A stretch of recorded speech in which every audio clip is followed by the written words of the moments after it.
YouTube, what is going on, guys? It is your boy Zay, and I'm back with some Cold War gameplay. Now today, guys, I have another best controller settings for you guys, but this time, instead of it being on Warzone, I got Black Ops Cold War best controller settings for console gamers. Alright, guys, recently I've been playing a lot of Cold War just for the simple fact because I pretty much did a lot. Leveling up is fun and all that, but I wanted to go for dark matter, so I just been playing it off the camera. No camera. I haven't been recording any of it. I just been playing, trying to level up my guns, trying to get dark matter. All right. But as I was playing, guys, I noticed that there's been a change in a lot of settings and as far as updates goes for Cold War. So I wanted to make a video explaining to you guys the proper settings that you guys should be using as a controller player, and a little bit of tips and tricks that you can also use to help you out while using these control settings as well. All right, before we get into this video, do me a huge favor and drop a sub down below if you are new to the channel. Leave a like, let me know what you guys think about this video, and also you can also leave a comment if you have any questions or any concerns, or if you just want to say hello, leave it in the comment down below. All right, without further ado, let's hop straight into this video. All right, guys, so I know a lot of you guys have a lot of questions about where you should go as far as using the proper settings, whether that be audio settings, whether that be the controller settings, or just general graphic settings about how your game should look. You know what I'm saying? So guys, I'm gonna be giving you all that right here in this video. All right, this is gonna help you better your gameplay, help you better the way you play the game, the way you see the game, and the way you hear in your headphones as well. The specific settings that you want to put on to help you better hear footsteps, I'm gonna go through that with you guys as well. So guys, stay tuned for this, okay?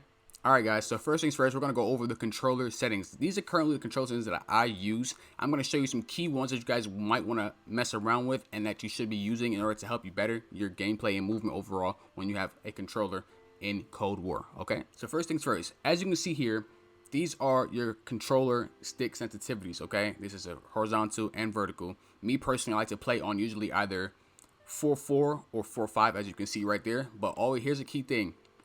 Your horizontal should always be lower than your vertical, okay? The reason for this is because when you're shooting your gun, right, most of the time, your gun is swaying left and right, or up and down, depending on the recoil. So depending on the attachments you put on your certain guns, most of the time you're trying to find things that's going to balance out your recoil for your gun when it's bouncing up and down. You're going to do that with attachments. So with that case, you want to counterbalance that by having on a horizontal stick sensitivity that's lower than your vertical stick sensitivity, because you want to be able to control your analog stick as you're moving side to side, because a recoil from the gun that your attachments you're putting on your gun is going to also counteract that as well. All right, play around with that. Sometimes I move up to 6 depending on how I'm feeling, you feel me? So mainly stay between that range of 4 and 6, but also that is preferably up to you. If you want to play a higher sensitivity, you can play higher. If you want to play lower, you can play lower. It's all up to you, but me personally, like I said, 4 or 5 is where I stay at. Next, here's another key thing that I recommend using, guys: ADS stick sensitivity and ADS stick sensitivity high and low zoom. All right, me, like I said, this is probably one of the best things that you can use right now. I play on a 0.7 on both, simply because it helps basically control your analog stick, man. This helps when you ADS, basically it slows down. If you have it on a 0.7, when you ADS, your ADS sensitivity from left and right to up and down, it's a little bit slower because I have mine on a 0.7.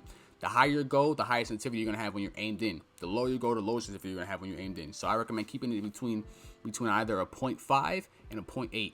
If you guys like to play around the button layout, I usually keep mine on default because I play with a scuff controller. If you guys play on a regular controller, you can use tactical. Tactical is probably the best one to go about it, because what it does is it switches your right thumbstick to make it so that you can slide or crouch, and then it switches your B button to a melee attack, making it quicker so you can attack quicker with that melee just by tapping B, all right? But personally, I used to play tactical as well before I got my scuff controller, because tactical is an easier way. If you want to be able to slide without taking your thumbs off the analog stick, you can just click that right analog stick in, and boom, you have to easily slide or crouch or whatever you want to do. All right, now here's another thing: flipped. Guys, this is one thing I do recommend you using if you play on PlayStation. If you play on PlayStation, me personally, I like to use the top ones. I have a PS5, and when I play on my PS5, I like to have it flipped. I like to use R1 and L1, the top ones, as my aim in and shoot, because it's quicker. It's a quicker reaction time. I don't know why, compared to the back two bumpers, the top ones are fastest, quicker time on the PlayStation. All right, but on Xbox, I like to keep it as default because I like to use my RT and LT as my aim in and shoot triggers. All right, so like I said, PlayStation flip, Xbox default. Aim response curve type. Now guys, me personally, I like to play on linear. Linear, I feel like right now is probably the best one to play with, other than dynamic. Dynamic is also a good one to play with as well, if you like better to have movement over the control of your analog stick. But linear is basically, as you can see right here, it says aim stick map directly to aim rate. So basically, depending on your ADS stick sensitivity, this comes in handy pretty well. So basically, when you aim in on your sight, when your crosshairs meet close to the target, it'll slow down even more to help you lock onto that target. This is why I preferably like to play on linear, okay? You can play around with it. You can try dynamic out and go into private match to try dynamic out. It's also a good one to use, but me personally, like I said, linear is the best way to go. Controller vibration. Now, guys, I don't know how many of you like to play with vibration on. I used to play with it on, but ever since I took it off, my recoil overall, controlling it, it feels so much better when it's disabled. If you have it enabled, you feel the controller vibrate in your hand, and it kind of messes up you when you're using your analog stick to control how you're aiming and all that because of the recoil itself. So I recommend putting this off just simply because it helps better your control of your accuracy with your gun when you're shooting it, all right? So I recommend just having that disabled. Here we go, target aim assist mode. Now, guys, usually sometimes when it comes to Warzone, I play on focusing or precision, but I find out in multiplayer on Cold War, you have to play on standard. I personally don't like the way the precision feels on Cold War or focusing. I use it sometimes depending on if I'm using an AR, but most of the time I'm using an SMG or I'm trying to use my guns quickly. So I play on standard because it feels much better on standard. You guys can mess around with precision or focusing. Those are probably the two best ones to use other than standard. Legacy, I don't really use that much. I don't really like it as much. It feels weird, so I don't recommend using it at all. All right, guys, so here's another thing you guys want to have on, which is a key factor, the trigger dead zone sensitivity. Now, guys, this key setting right here is almost as if you have a scuff controller and your triggers have that little trigger hair tap thing. This is perfect for that right here. I keep it at a 0.1 just so that it's really, really sensitive. So like it's a quick tap. Even though I do play with a scuff, it does help just a little bit more, all right? It basically increases the reaction time you have from the trigger of your controller reacting to your gun firing, obviously, right? Trigger dead zone sensitivity. Recommend keeping that between either a 0.1 or a 0.5. Whatever, you can try out whatever one you want to have, but keep it in that range. It works best in those range. Next thing I have, now this is another key thing that I was saying earlier, I said I was going to come to, which is the auto sprint. I recommend having this one on because it's going to increase your movement speed even more. So basically, you're going to have auto sprint. So this is going to help you move around the map faster and basically keep the game flowing for you. You're always constantly moving until you come to a complete stop. Only downside of this is that whenever you move that analog stick forward, you're going to automatically take off in a sprint. So it's not like a slow sprint. So might want to recommend running Ninja maybe. I don't know. I tend to run Ninja a lot, so that's why it kind of helps me get around the map quicker. Last but not least, for the controller settings here, we have the interact/reload behavior, okay, guys? This right here, you need to put on prioritize interact. What that does is basically makes it so that when you tap X to reload and interact, right, it also affects when you're picking up guns. So if you're standing on top of a gun, right, that you could possibly pick up, and you also have to reload. What you do is you tap X to reload, right? But if you want to pick up the gun, you hold X to pick up the gun. That way, or whatever, every time you kill someone and you press X, it doesn't pick up their gun, right? Every time because I know a lot of people, they shoot, they kill, then they reload. And usually when you kill somebody, they drop a gun in front of you, you run over it. You don't want to tap X and then pick up that gun, you feel me? You want to tap X to reload. So put on prioritize interact so that all you have to do is tap your X. As far as the graphics goes, the main thing I want you guys to focus on is the FOV, the field of view. Everyone should have this available to them on Cold War simply because they allow it to have it. On Warzone, if you're on Warzone, you not have this, so don't worry about the setting at all. This is mainly to multiplayer for Cold War anyways. But me personally, I like to keep it between 115 and 120. That's in between that split, all right? It's a good range to be at. It's between 100 and 120, obviously, from the range of intervals being going by 20. So I do recommend keeping it at 115 because it's just between in the center of 110 and 120. So I recommend just keeping it right there, right? ADS field of view, you want to have it affected. The reason you want to have this affected is because have this off. When you aim in, it's gonna feel like you're playing on a regular screen, a regular gaming screen with no FOV, pretty much.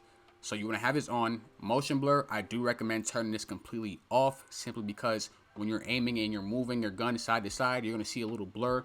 So when you're trying to spot enemies from a distance, if you're turning in your peripheral view, you see all you see is blur. You can't see no enemies. So therefore, if you turn this off, when you're moving, even if you're moving side to side, looking side to side, you can still see enemies in those corners of the FOV. All right. So I recommend turning this off completely. Last but not least, guys, for the audio settings. All right. Audio settings is probably like a key thing to have when you're playing multiplayer, just because you want to be able to hear those footsteps. You want to hear what's going on around you. The one thing that I do hate about Cold War that Treyarch has implemented in these settings is that when it comes to hearing footsteps, you can't distinguish what is enemy footsteps and what is friendly footsteps. You have to go on based on what's going on on your map and what's going on around you. So you have to always keep an eye on your teammates, looking at your map constantly to see where your teammates are at. and just listen out through the headset, because you'll hear footsteps, but sometimes it could be a teammate and not an enemy, and sometimes it could be an enemy and not a teammate, which can get you very confused and get you killed in the game. So first things first, we're gonna go down to master volume. As you can see, master volume, I have it all the way up. It's probably the best way to do it. Obviously, you need to keep it all the way up. I turn off the music, which is right here. Music all the way off, so you don't hear no music at all during the game or even during the lobby, right? So you can hear everything. Sound effects, have it all the way to 100, right? So you can hear everything from footsteps, from grenades being blown up, from trophy systems being placed down, the sentry gun being activated, anything. And as far as kill streak, anything goes, you hear everything with the sound effects active. Dialogue, I turn it to 4 because I want to hear dialogue, because you know you can hear sometimes a character saying reloading or grenade out or something like that. You can sometimes hear it, not all the time, so I keep it down because I don't want to hear too much of it, but I keep it at 4. Next thing, here it is. This is the main thing that I want you guys to pay attention to right here. Audio preset, all right? Now, when you click on this audio preset here, you see there's a bunch of different options here, as you can see. Now, the one I have recommended for you guys is going to be high boost, okay? High boost is a great way to hear, it's the best way to hear footsteps, all right? You can put on super bass boost, but super bass boost is a little bit too much as far as the bass goes, so you'll hear it, but it'll be loud, like it'll be hard to even tell where it's coming from, the direction wise. With high boost, it's very balanced, it's very recommended because you can hear everything, and sound as far as what direction it's coming from is very balanced in your headset. And it also depends on what kind of headset you have as well, but overall it works pretty well on all headsets, so I do recommend putting on high boost as its audio preset. All right guys, that's gonna do it for these controller settings that I have for you guys on Call of Duty Black Ops Cold War, guys. Let me know what you guys think about these settings down below in the comments. If you guys recommend any other settings you want me to try out or just see if it works or how it works, let me know in the comments down below as well. Also, I just want to show you guys, a little bit of me just, with these exact settings that I have on. I'm going to show you guys a little gameplay coming up in just a bit. But guys, hope you guys do enjoy. And until my next video, I'll see you guys later. Peace out. Enjoy.